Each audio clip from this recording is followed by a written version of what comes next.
The sound of the slap echoed through the airplane cabin like thunder. Everyone froze.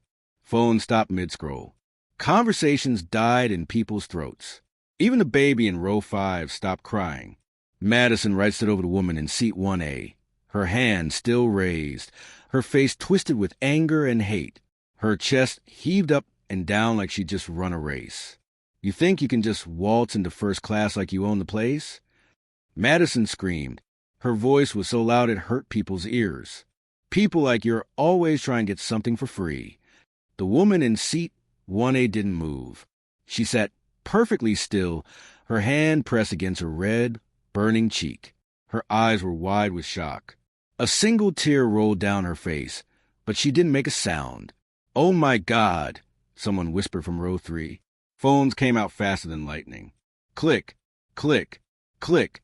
Dozens of cameras pointed at Madison and the woman she just hit. The little red recording lights glowed like angry eyes in the dim cabin. Madison didn't care about the cameras. Her face was red with rage. You probably stole that ticket, didn't you? Or maybe someone felt sorry for you and gave it to you. First class is for people who actually work hard and earn their money. The woman slowly lowered her hand from her cheek.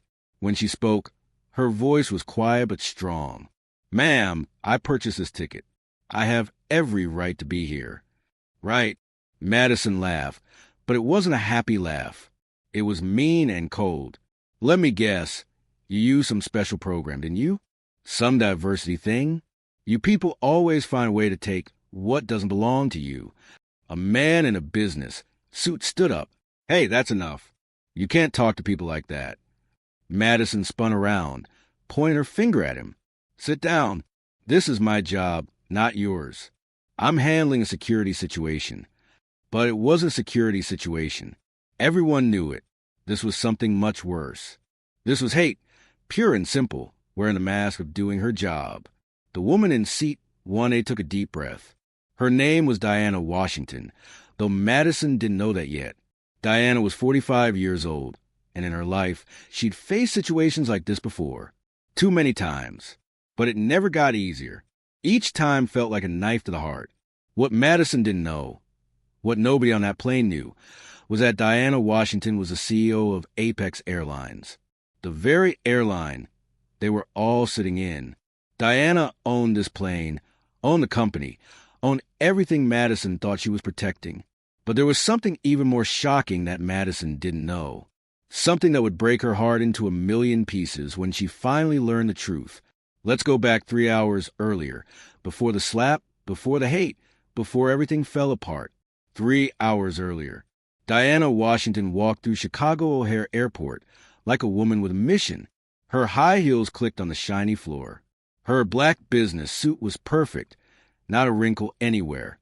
Her briefcase held documents that could change the future of Apex Airlines.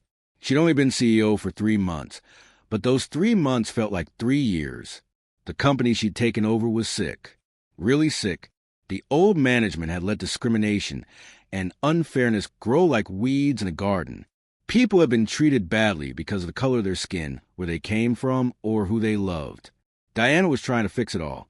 She had 17 lawsuits to settle. 17 families who'd been hurt by people who should have known better. It made her tired just thinking about it. But Diana didn't give up. Ever. That's not who she was. As she walked to her gate, she checked her phone. A message from her assistant. Mrs. Rodriguez called again about the scholarship fund. She wanted to say thank you. Diana smiled. The scholarship fund was her secret project. Her heart project. She'd been paying for children's education when their families couldn't afford it.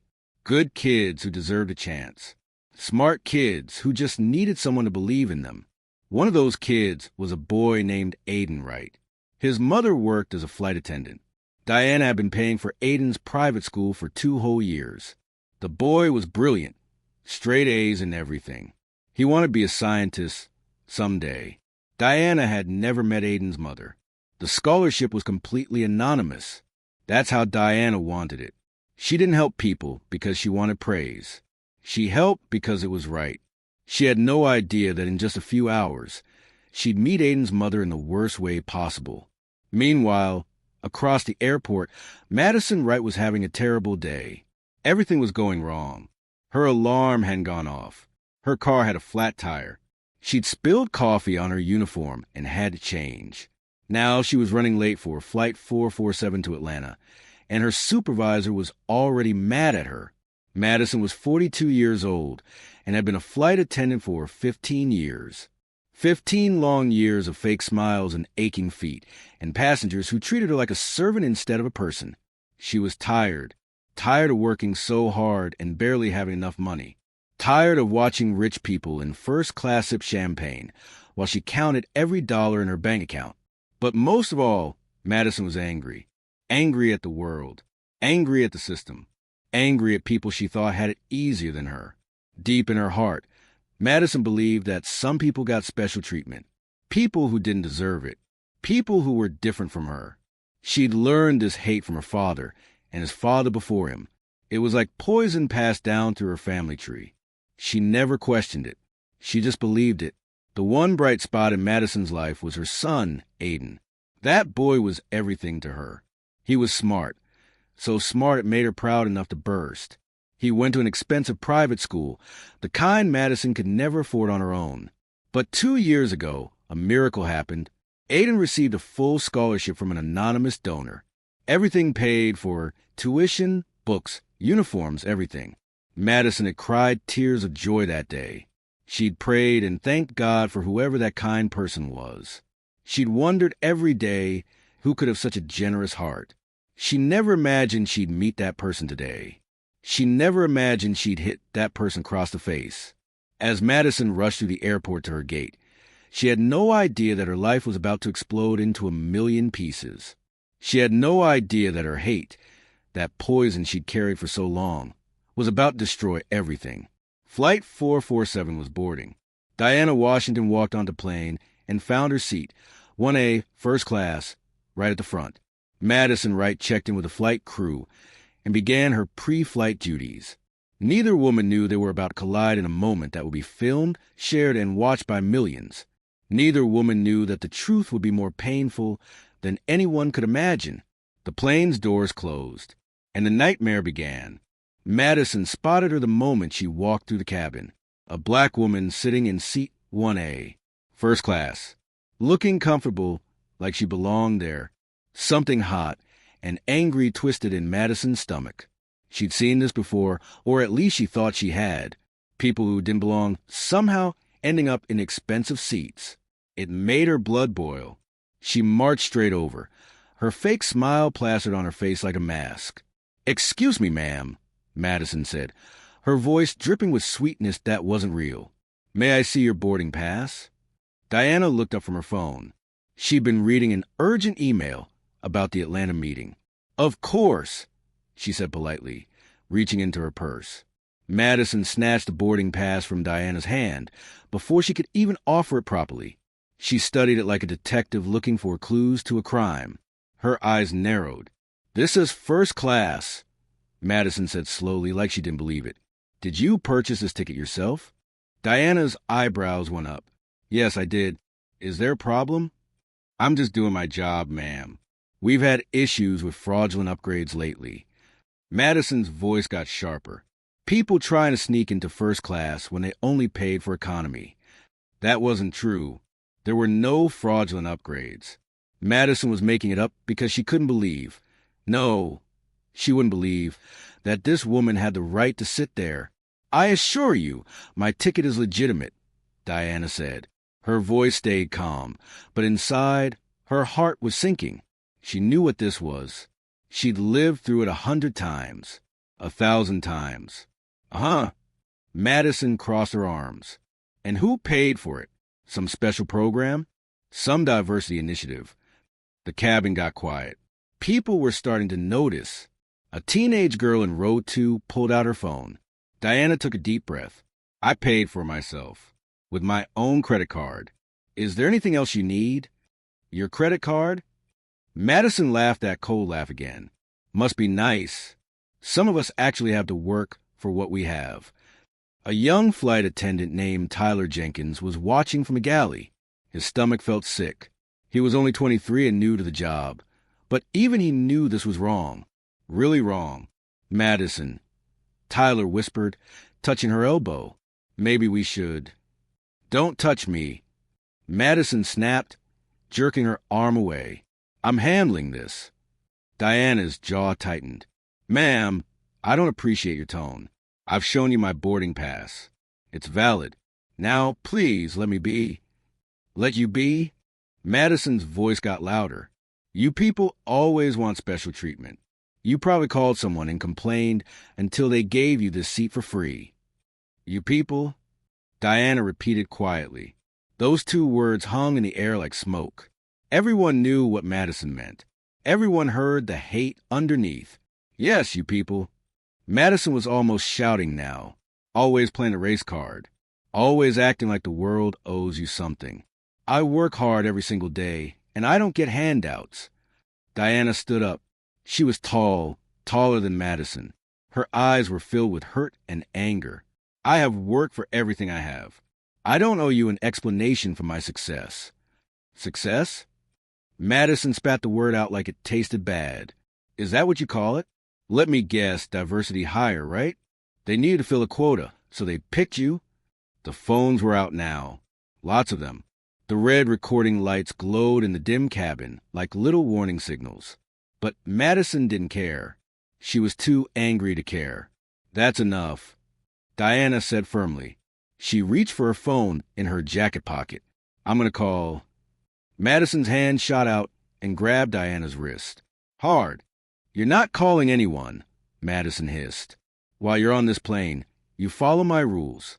Phones must be in airplane mode during boarding. Or didn't they teach you that in whatever special program got you the seat? Diana tried to pull her wrist free, but Madison held tight. Let go of me. Right now. Not until you sit down and behave yourself. Tyler stepped forward again. Madison, please. You're hurting her. Stay out of this, Tyler. A businessman in seat 2C stood up.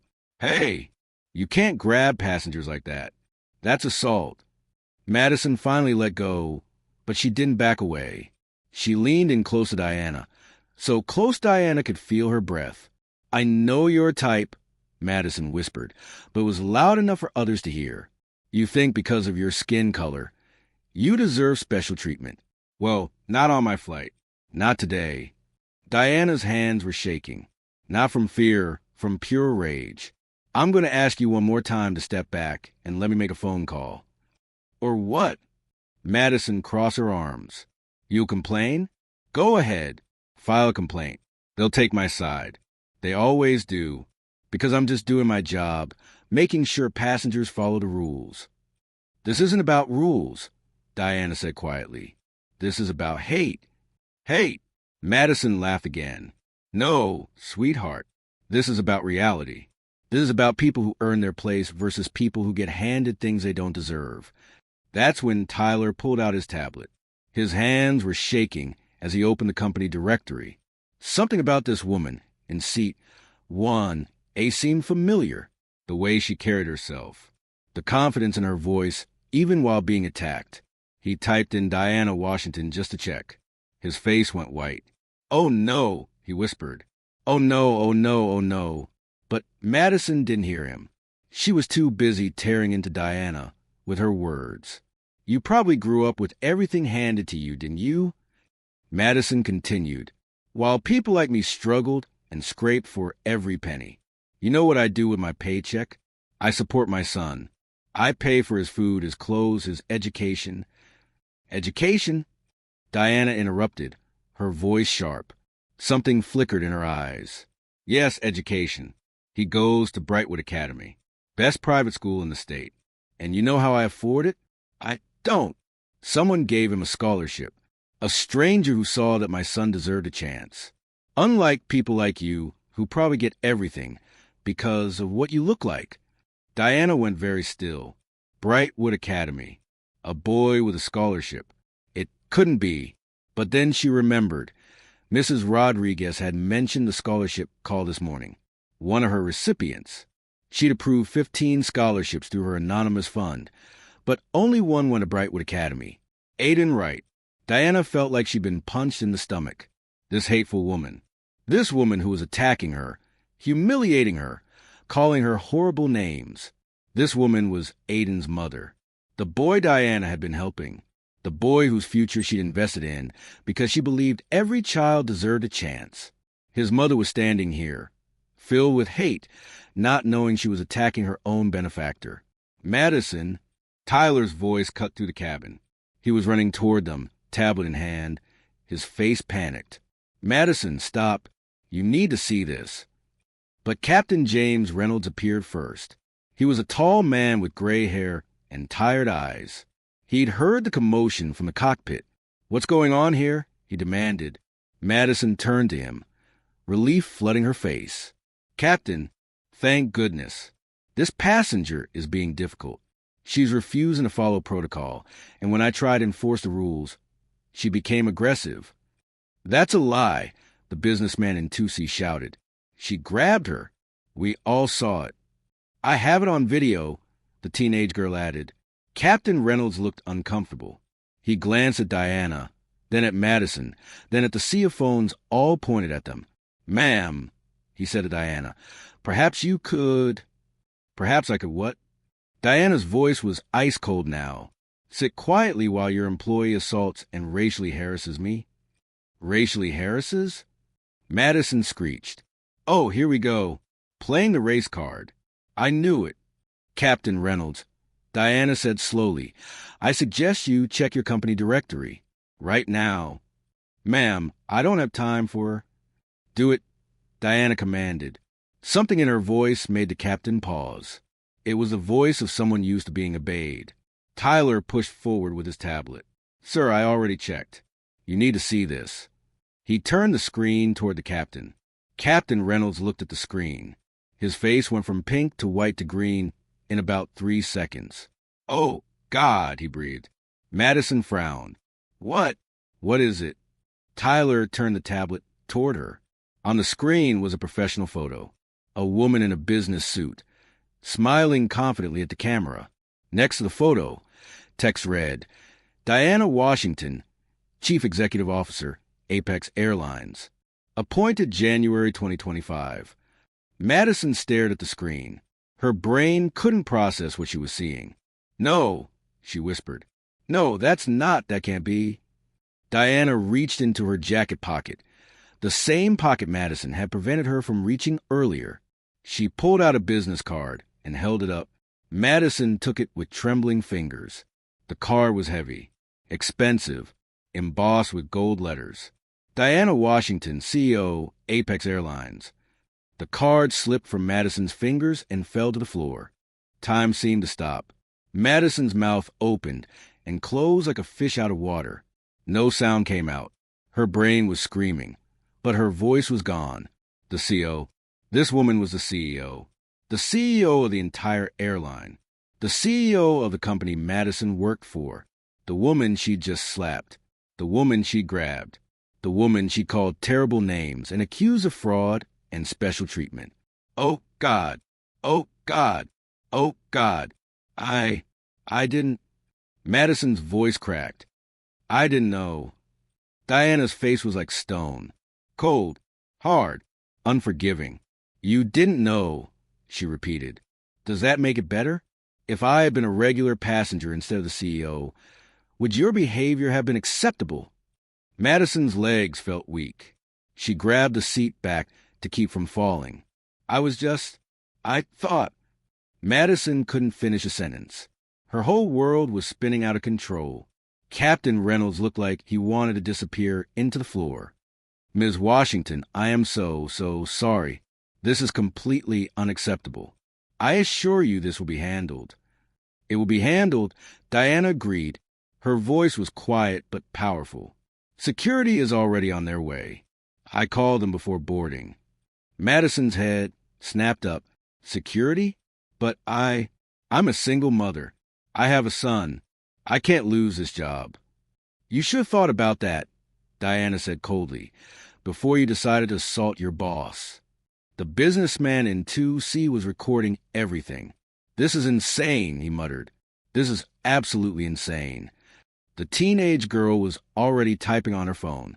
Her caption read, Flight attendant didn't know she was attacking her own CO. Face screaming in fear, "This is wild." Share and subscribe for more crazy airport stories. Within minutes, her video would have 10,000 views. Within an hour, 1,000,000. By tomorrow, the whole world would know Madison Wright's name for all the wrong reasons. But the worst part? The absolute worst part was still coming. Tyler stood frozen, his tablet still in his hands. He'd seen something else in the company files. Something that made the situation go from terrible to absolutely heartbreaking. "Ms. Washington," Tyler said quietly, "can I speak with you privately?" "Whatever you need to say, you can say here," Diana replied. Tyler swallowed hard. It's about the scholarship fund, the anonymous donations." Madison wasn't paying attention. She was too busy panicking, thinking about her job, her bills, her future crumbling around her. But Diana went very still. "What about them?" I have access to finance files. I saw your signature on the scholarship approvals." Tyler's voice was barely a whisper. "One of them is for Brightwood Academy, for a student named Aiden Wright." The cabin went silent. Even the engine seemed to quiet down. Madison's head lifted slowly. "What did you just say?" Diana closed her eyes. She'd hoped to avoid this. She'd hoped Madison would never know. But the truth was coming out whether she wanted it to or not. "Aiden Wright," Tyler repeated. "Full scholarship. Tuition, books, uniforms, everything. Funded by the Diana Washington Opportunity Foundation. It's been active for 2 years." Madison's face went from white to gray. "No," she breathed. "No, that's not. My son's scholarship is anonymous. It's from a stranger, a kind stranger who—" She trailed off as the truth crashed into her like a wave. Diana opened her eyes and looked directly at Madison. "I've been paying for your son's education for 2 years, Ms. Wright. Every penny, every book, every uniform." Madison stumbled backward like she'd been hit, her back pressed against the galley wall. "No," she whispered. "No, no, no." "Aiden is a brilliant child," Diana continued, her voice softened now but still firm. "When I saw his application, I knew he deserved a chance. He wants to be a scientist. He has a gift. I wanted to help him reach his potential." Tears started streaming down Madison's face. Real tears, ugly tears, the kind that come from deep inside where it hurts the most. "I didn't know," Madison sobbed. "I swear I didn't know it was you. I never would have if I'd known." "But you didn't know it was me," Diana said quietly. "And that's exactly the point. You didn't know I was the CEO, so you thought you could treat me like garbage. You didn't know I was Aiden's benefactor, so you thought you could attack me with your hate." Diana took a step closer. Madison tried to shrink into the wall. "Tell me, Ms. Wright, if you had known who I was, if you'd known I was the CO or the woman helping your son, would you have treated me differently?" Madison nodded frantically. Yes, of course I would have." "That's the problem." Diana interrupted. "The problem isn't that you didn't recognize me. The problem is that you thought it was okay to treat anyone that way. You thought it was acceptable to grab someone, to insult them, to judge them based on the color of their skin." The passengers were dead silent. Even the baby in row 5 was quiet, like he knew something important was happening. Diana's voice grew stronger. "You stood here and bragged about your son, about how smart he is, about how he deserves opportunities. And you were right. He does deserve opportunities. Every child does. But then you turned around and denied that same dignity to me. You decided I didn't deserve respect. You decided I didn't belong. You decided I had gotten where I am through handouts and special treatment. I'm sorry," Madison wept. "I'm so sorry." "Are you sorry for what you did?" Diana asked. "Or are you sorry you got caught? Are you sorry you said those things to me? Or are you sorry you said them to someone who had power over your future?" Madison couldn't answer. She couldn't speak through the sobs that were shaking her whole body. Diana pulled out her phone. Her hands were steady now, though inside she felt like breaking. "I've supported your son because I believe every child deserves a chance. But you, Ms. Wright, have shown me exactly who you are, and I believe you. I believe the hate you show me today is real. I believe it's been inside you for a long time. And I cannot have people like you representing my company. Please, Madison begged, falling to her knees. Right there in the first-class cabin, she dropped to her knees on the airplane floor. Please don't fire me. I'll do anything. I'll take classes. I'll change. I promise I'll change. Just please, I need this job. My son needs me to have this job. Diana looked down at the woman on her knees. She felt tired, so tired. Your son will keep his scholarship, Diana said finally. Aiden didn't do anything wrong. He's innocent in all of this. And I meant what I said. He deserves his chance. I won't punish him for your mistakes. Madison looked up, hope flickering in her eyes. But you, Diana continued, are terminated effective immediately. Security will escort you off this plane. You will receive your final paycheck. But your time with Apex Airlines is over. No. Madison screamed. No, please. You don't understand. I can't lose this job. I can't. 2 security officers appeared at the plane door. They must have been waiting just outside.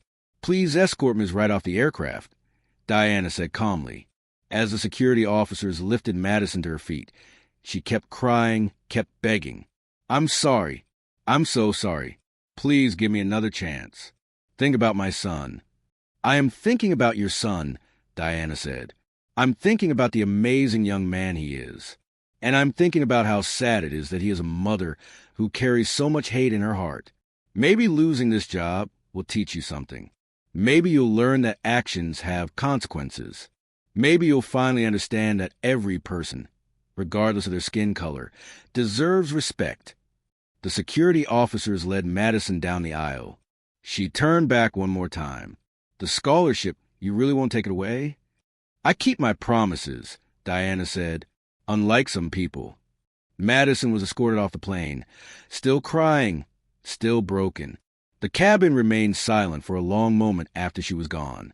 Then, slowly, someone started clapping. It was a businessman in 2C. Then the teenage girl joined in. Then more people.